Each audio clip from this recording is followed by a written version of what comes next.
Hello everyone. Today I'm talking about something that is very near and dear to my heart, bodybuilding, and specifically bikini competitions in the NPC Federation.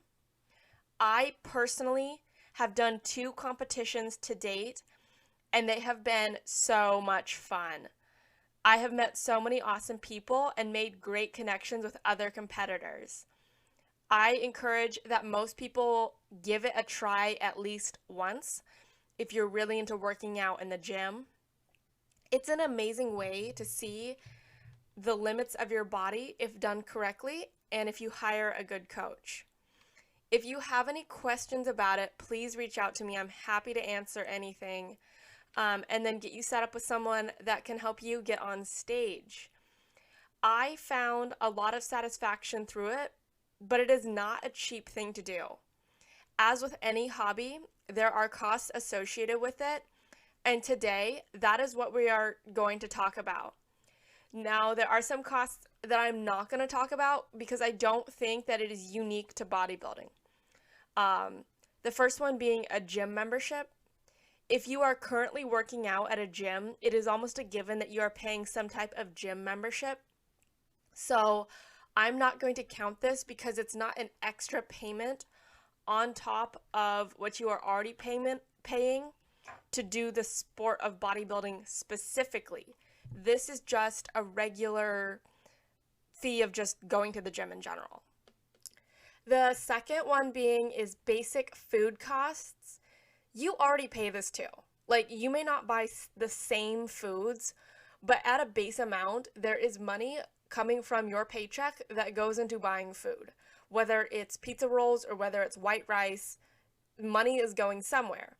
So I'm not going to count basic food costs or talk about basic food costs. I will talk about some specific ones, but not in depth. So now we are going to talk about the specific bodybuilding / bikini, I guess, because I know that well, specific costs associated with getting onto the stage. I highly encourage anyone who wants to do it to really look into it. I definitely say not to get into debt over this sport. It is not worth it. Yeah, it looks cool and you can have some awesome photos, but if you are not in a good financial place, it is not a good time to step on stage at all. Not only is it just not financially smart, the stress of finances and going into debt over this will not help you when you're trying to get your body to work for you. Stress plays a big part into our health, and I think that we underestimate that. So, a first one, a coach. A coach is necessary, especially for your first show. I know people are gonna come in my DMs about this one, but here's what I'm going to say. I know people who have coached themselves through shows and even their first show, but is it advised? Probably not. It is less stressful that way. You don't have to measure everything like your coach does, and they've been through this before. They tell you what to eat, how much cardio to do, when to eat your pre-show carbs, when to pump up, etc. I think that people try and do this sport and scrimp and save in the wrong areas, but I think a coach is an expense where it is something that you do have to pay to have a good experience in bodybuilding. Bodybuilding is not a cheap activity, and it is a completely voluntary one. So understand that nothing is required, and to do this when you are in a solid financial space and can afford to do this. Coaches are probably going to be like $350 and up per month. Be careful. I mean, if you ever want to reach out to me and ask, okay, what are good bodybuilding coaches? Can you take a look at this one? Is it good? Is it not? I would love to help you pick a coach. I think that that is something that is so important because there are bad ones out there that are just going to take your money and leave. But when you're interviewing your coach, I would ask them this. What is your coaching style? are there check-ins? Like, are there weekly check-ins? Do you check in with me? What does peak week look like? Are you checking in with me daily? Are you having me measure stuff daily? What does that look like? Are you going to put me on macros or a meal plan? What does your show day support look like? Are you going to be on the phone with me? Are you going to be in person with me? Are you going to just let me do my own thing? Like, how much support are you going to give me on show day? And then just talking to them about past clients. If you have any specific health concerns, bring those up. Remember, this is someone that is working for you and you are hiring them, not the other way around. Kind of keep that in mind. And make sure that they are listening to you and the needs that you personally have. And okay, so pro tip, I don't know, I'm going to get some flack for this too. This is turning out to be apparently a very controversial episode, but if you are going to be hiring a coach, make sure it's someone that you trust. I am part of bodybuilding and bikini competition Facebook groups, and almost on a weekly basis, people will put posts in and say, my coach said to do this, but what do y'all think? And I'm like, what is the actual point of hiring a coach if you're not going to trust them and you're constantly asking them for a second opinion? You either trust them and you go with what they're saying because you did your research and you vetted that person, or you should hire that coach and pick the person that is trusted and has, respect within the industry. I understand that coaches do make mistakes and that some of these questions are legitimate, but I feel like a lot of people hire a coach that they're iffy about because of the price tag. The coach is like, oh, I'll get you to a bodybuilding show and $150 a month, instead of $350 a month. Okay, that's great, but if he's not good, then you just wasted your money. You should have spent more money and actually gotten your money's worth. A posing coach may be the same person as your regular coach if they offer that service. And this could be a specific person that you see like in person or someone that you see online. This person probably charges for sessions individually or a package of 3 to 5 sessions over the course of your prep to get your posing really dialed in. I would encourage you to do at least one of these. Sometimes they offer cheaper posing clinics when you are in a group setting. So if you're not doing the one-on-one coaching sessions, you might have better luck if you decide to use the clinics where they have like $30 as an entry cost versus, $70 to $100 an hour, etc. Some experienced competitors can tell you that they have seen good physiques lose because of bad posing and presentation. Get that dialed in because it makes no sense to work for 16 weeks and not be able to pose just right to flatter your muscles. And you put so much hard work into that, it would be such a shame to have that be the issue and the reason why you don't place as high. I would say that the posing sessions probably range anywhere from $60 to $150 per session, but that really depends on the coach's experience level and how much time they're spending with you and creating your routine. Next one is bodybuilding specific foods and supplements. This is not your chicken, rice, frozen vegetables, because I personally believe that you're paying for some type of food already. This would be your bag of stevia. This would be your Walden Farms sauces. This would be your dessert tea by Tazo that gets you through prep, because I needed something like a lemon loaf cake to get me through, but I digress. I would also classify seasonings like Flavor God and Feast Mode that are low sodium shaker seasonings because they are pricier than your normal McCormick seasonings and more specific to bodybuilding itself. Liquid egg whites like Muscle Egg also kind of fall into this category. They are not cheap, but they are a nice way to get carbs and protein in. You are able to drink them raw or cook with them. I loved the fruit cereal ones because it tasted like Fruit Loops. So I would just like drink a little bit depending on how much carbs that I was allowed to have, and it would kind of get me that little sweet fix that I needed to really get me through. Supplements. This is probably a big area where you're going to spend money. Some coaches have you on a full stack, which is like, I don't know, all these different pills, powders, potions, whatever you want to say. Others do just the protein powder, branched chain amino acids, and pre-workout. It really depends on your coach, and I would definitely refer to them on what you need for your program and your nutrient needs. All of these can be expensive if you are buying them from quality companies. So if you already are not buying supplements, that is another added expense. Alrighty, shoes and heels. This is only for women, obviously, because you men are not wearing heels on stage, so this really doesn't matter. But if you are in a women's division like bikini, figure, wellness, and fitness, if you're doing women's physique or bodybuilding, you will be barefoot, so that doesn't really matter. But if you do have a division that requires clear heels, they cost anywhere from $45 to $150, depending on the brand. I bought my first pair from Amazon, and they have been worn at 2 shows and through a ton of practice sessions. I'll link them in the bio. I did not go all out and buy the highest brand because I did not know actually how many of these I would do, and I was in college, and so I didn't really want to spend a bunch of money on heels that I wasn't, for something that I didn't know if I was going to like. And I was also saving as much money as I could. They're pretty comfortable. They have a bottom, like a soft kind of like foot to them, and I liked the double ankle strap and the foot strap.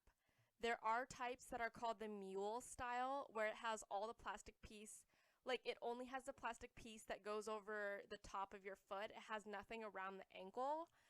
I've always worried about just like walking out of them on stage, but the idea that why they couldn't be better for some people is because after you get glued into your suit, there's no way that you can bend over and put your shoes on, because then you'll rip the glue off and have to get re-glued. So usually when you get behind stage, they will figure out when you're going on stage to go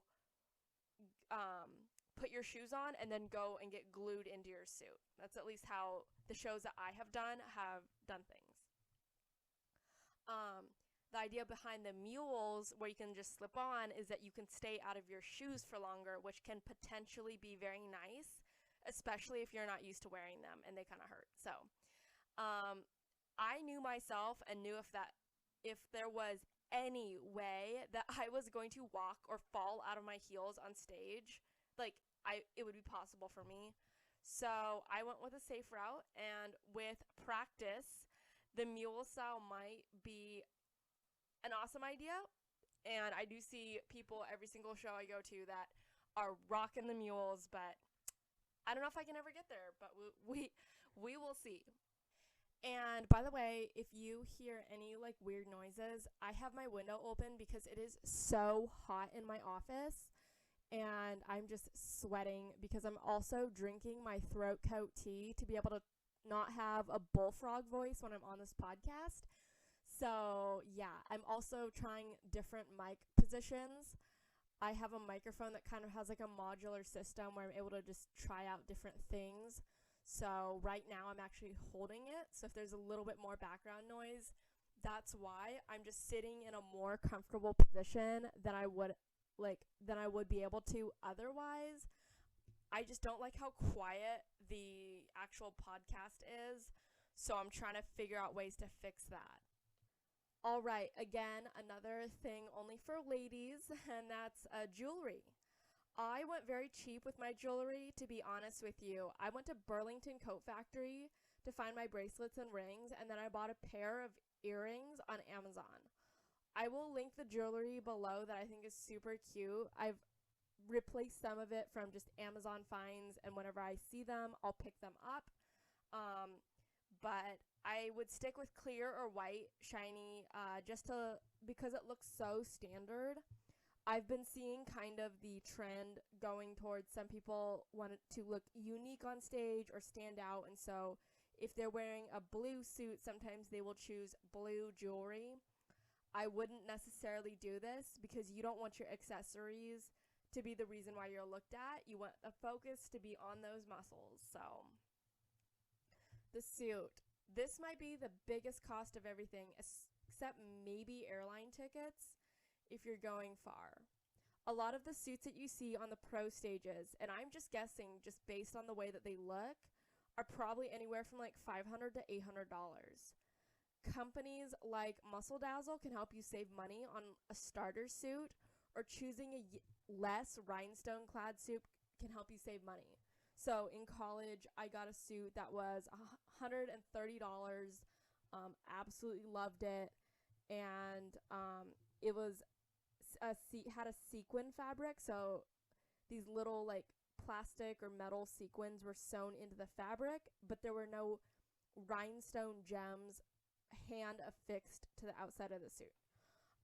And that's what kept the price down, but kept it sparkly on stage. So that's kind of the route that I went with it. I got basic connectors on mine. I didn't go crazy with it.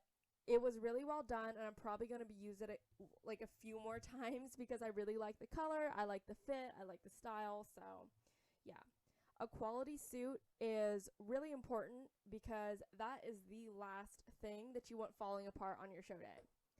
And for you guys, you're like your show day outfit, it's like $35, and ours is like minimum 130. So anyway, just crazy. Tan. This is for everyone, and this is a must. There is no way around the tan. You can do a DIY tan. Pro Tan is one of the companies that a lot of people use who do the DIY like in your hotel option. You can also use the vendor's tanning company. The last time I did it, I think it was like around $130. It might have been a little bit more. This is the easiest route. They formulate their tan, help with reapplications, and fix any mistakes. They also glued me into my suit, which is kind of nice because I chose a smaller bottom cut than I had ever done before, and so I was feeling a little self-conscious about that, and so it kind of helped. For me, it was kind of worth paying that $130 because the idea of having to tan my back and tan it well was stressful to me, and I wasn't sure if I could even do it. So it was worth paying it. Maybe if I was already, maybe if I was doing my own tan at home, not like the show tan, but just my normal tan for wearing every day, and I was using something like Saint Troyer, and I knew I had all the mitts, and I knew exactly what I was doing, it would have been fine. But considering that this is like the only time that I ever get a tan on me, I left it really up to the professionals. I also felt like they formulate their tan for the lights and everything, so you don't come in looking a little funny. Yeah. So if you were doing the tan at home, I would at least do it once to figure out how well you did it, and then have someone come over and like judge your tan. So it's like if you completely miss like your shoulder blade, they could tell you. I'm also going to link a tan like sheet protector set. Like this, it's like a sleeping bag, so you do not ruin the hotel sheets and incur charges. It is also nice because this tan sack is silky to help keep you cool and from sweating. So it has a pillow protector that is built in, and then it even has little footholds to keep your feet cold. I think it's awesome. I'm going to definitely use this next time. I already have black sheets that I bought just for competitions, and now I just use black sheets all the time. But I do black sheets, but this tan sack, if I were staying in a hotel, would make me feel so much better about it. All right, makeup and hair. This can either be something that you can do yourself or you can pay for it. Usually the venue will have a makeup artist and hairstylist that you can use, and that would probably be the easiest way to go if you're going to get it done by someone else. At the least, you are probably going to have to purchase foundation, bronzer, and powder that matches the hue of the tan, and lashes. I obviously already have things like a curling iron. Some people will buy hair extensions. Oh my god, that came out weird. Hair extensions and put those in. So I didn't really count that cost because a lot of people have that already. Same thing for like my mascara, my eyeshadow, my setting spray. All things I already have that I didn't need to buy separate for this. I would suggest at least doing your makeup. Do a practice run if you're doing it your own. And also, I felt like it kind of helped me get hyped for it, get excited, stay motivated when I could be like, oh, I'm getting so excited for this. I'm having so much fun. And then, of course, I'd watch a ton of videos of other people doing their makeup to get ideas and then kind of keep myself just motivated when I'm on the treadmill or whatever. Manicure and pedicure, this is not required, but a lot of people will do this just to make themselves feel better. I've usually in the past done a French one. I did like the glue on acrylics last time because I didn't really want to have long nails and have to get them removed and everything like that. So mine were like $8 from Walmart, but a full manicure is usually $25. Acrylic set is $35 to $50. Pedicure is usually $35 to $50. So, yeah, pretty easy. You could probably do something like a $10 dip kit from Amazon too. Yeah. Waxing. This is not a must do for you, but for a tan, you do have to be hairless. Plus, you're in a very small bikini, so if you feel better about it, do it. If you are tanning, you just stand around naked. So, best way to put it, I guess. I was glad that I cleaned myself up. That was for sure.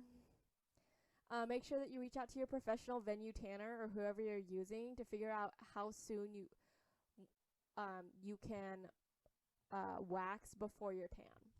Because you don't want to wax the day before, I don't think, because the pores are really opened up. So that would create like speckling. Same for shaving. Do your research, ask the tanner, but yeah. Entry costs. This isn't obvious because this is what gets you on stage. Usually they have a payment per class that you're in, so it's like $125 entry fee per class. So if you do like novice, open, and masters, then you're paying $375. I would 100% compete in open if I were to compete in just one of them. And I have only competed in open. I've never competed in novice. So, it just really wasn't as worth it to me. So, and I wanted to save the money, especially when I competed and I was in college. So that was fun. Another cost is tickets. So if you are paying for spectator tickets for anyone in your life, that costs money. I think usually around $40. That's kind of depending on the venue, but that's kind of where they range. NPC card league registration. This is a mandatory cost to compete in your federation. The NPC ones are around $135 each year, and you can use it through the end of that calendar year. I would personally strategically plan out my shows to get the most out of it because I definitely kind of wasted one of my NPC card registrations one year. Hotel. This is one of the biggest costs, and you may have to pay depending on the location, whether or not it's close to you, to where you live, and what the host hotel is on average price of goods. So, I mean, if you're going to just a notoriously expensive city, it might be way more expensive than one that's a little bit cheaper. The first thing that I would do is check and see if the host hotel or if your show promoter has a deal with the hotel that's either nearby or connected to the venue, because usually they will give you a room deal if you use a code or show that you are actually in this competition. It usually won't be the cheapest hotel, but it's usually not the most expensive hotel either. So, for example, I know that the Night of Champions competition in Spokane, the host hotel and the venue are the same at the Northern Quest Resort, and so they're giving you like a group rate for the specific dates around that competition. Travel costs. This can be $5 in gas if you're a local, or it could be a few $100 if you have to fly and get there, or if you're Ubering around and renting a vehicle. Just something to consider when you're looking about how much this is going to cost. Are you paying for airfare, Uber to the airport from your house, or Uber from your house to the airport and then from the airport to your hotel, Uber to the grocery store to get water jugs and stuff that you're going to need for your pump tomorrow, etc. So kind of keep that one in mind. Photos from the venue. Almost every show that I've ever seen will bring in a photographer who you can get extra photos from and professional shot video of your routine beyond what the NPC News Online will release. I did this for my first show. I wouldn't do it again because the photos come out on NPC News Online for free. They do have the watermark on them, but I really don't care. I'm happy to credit the photographer. So, a personal photo shoot. It's very voluntary. This is not required by any means, but because you are extra lean and ripped, having a photo shoot to document your peak might be a nice thing and kind of be an extra layer of motivation to work hard for that photo shoot. I will definitely do this for my show next year. I've been working extra hard to put on the muscle that I need, and I think a photo shoot will be an awesome way to celebrate that. You can use the different venues, just talk to your photographer. I've seen some really cool outdoor shots to celebrate it, so something that I'm going to definitely do, but it does add an extra few $100s to that competition price tag in general. Massage, recovery, stuff like that. This may be depending on how you train and how you recover. If you are on top of stretching, foam rolling, and stuff like that, you may have less trouble with being able to push yourself, but I usually treat myself to at least one massage during the 16-week prep, especially when I notice that my calories start to go down and I just feel more like sluggish and icky. It's a nice way to kind of do a little pick me up and stuff like that.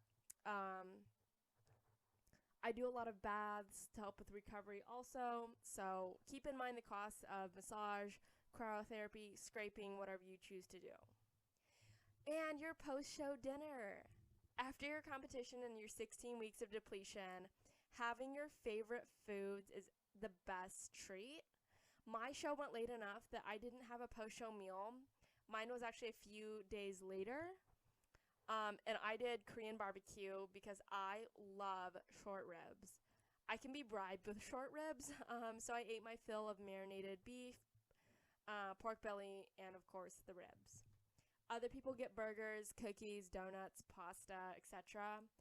Before my competition, I was debating between American barbecue pit, Brazilian barbecue, like fogo de chao, and Korean barbecue.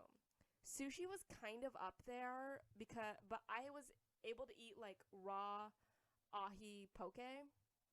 So I wasn't craving it as much as I was just craving as much. I was not craving like endless amounts of good quality marinated meat. So I definitely ate my fill. So as you can see, it's not a cheap thing to do, and there's a lot of little costs here and there, but if you can do it, it is a lot of fun, and I found out that I was able to push myself.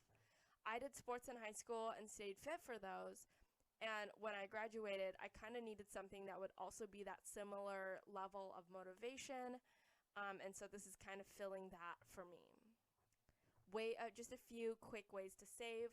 Pay in full for coaching. A lot of coaches will have a deal where if you buy the full 16-week package, you might be able to save a little bit in money in comparison to paying month to month. Buy bulk foods in bulk or frozen if you can, and buy in season. Costco chicken and frozen veggies will be more than likely like your best friend. I bought a large bag of white rice from an Asian store. Look for sales, buy foods that are in season, and shop multiple sites to find the best deal. I notice Costco sometimes has the best deal on the pre-workout, but sometimes it'll be a local shop or Amazon. It really just depends. Rent a suit. You can rent a suit if you feel comfortable with that. Center Stage Rentals, so Amy Spatzer on Instagram. She does rentals of Toxic Angel bikinis, so really high. Toxic Angel bikinis is one of the highest quality bikinis out there. And she does rentals of those, so reach out to her. She's really nice and can help you out with that. Compete local and shop websites for coupons, or shop websites for coupons to find a cheap hotel. Competing local so you can stay at your house, huge way to save money, or shopping, try to find that cheapest airfare deal, shopping your coupons, doing, finding creative ways.